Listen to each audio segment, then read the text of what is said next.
La jeunesse, c'est un état d'esprit, les amis. C'est un état d'esprit. Il y a l'âge de ton corps. Moi, j'ai pas honte de dire, je vais avoir 70 dans quelques jours. 70. Ah oui, ça c'est mon corps, c'est ce que vous voyez de moi. Mais à l'intérieur, il y a un jeune homme.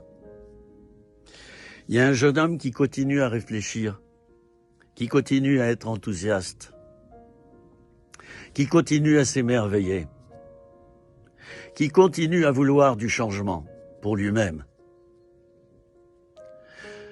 Vous savez, la vieillesse, c'est un état d'esprit. Soit je m'encroute, soit je me remets constamment en question et je peux même rajeunir, chers amis. Mais oui, rajeunir, c'est possible. Ben oui, si tu enlèves différentes couches de croûte, là, je viens de parler de s'encrouter, de devenir un vieux crouton, un vieux croûteux. Ben si tu enlèves ça par moment, si tu comprends des choses dans ta vie, ben tu rajeunis. Alors il faut pas t'étonner. Et puis il y a des crises dans la vie. Il y a la crise de la trentaine, de la quarantaine, de la cinquantaine, de la soixantaine. Et au-delà, tous les 10 ans, il y a une crise.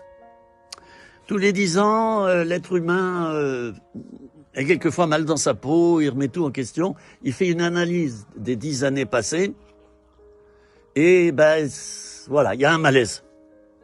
Bon, moi j'estime que c'est un palier, et c'est normal de passer par là. Ce qu'il faut, eh ben, c'est monter un étage encore plus haut. Le palier, il fait quoi? Il fait 3 mètres carrés, le palier. Et puis ensuite, qu'est-ce qui suit? Ben, il y a un autre escalier. Alors la vie, c'est ça. C'est une série d'étapes.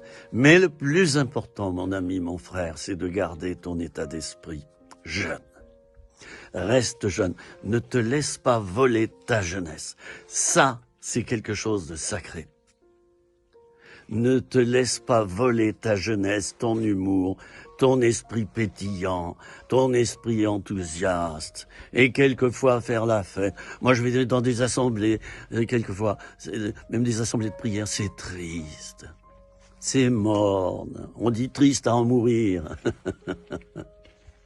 Ben oui, c'est triste. Il n'y a pas de remise en question, ce sont que des traditions. Ça s'appelle la religiosité.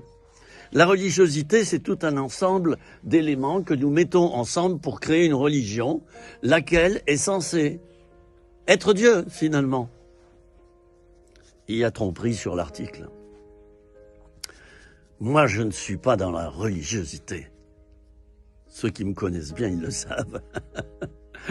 Je suis plutôt dans l'inverse, à vouloir un peu trop bouger les choses. Et quelquefois, je dois me calmer. Alors, mon ami, eh bien, garde l'esprit jeune. J'espère que tu auras pu comprendre quelque chose au travers de ces 3 minutes. Rien que pour toi. À bientôt.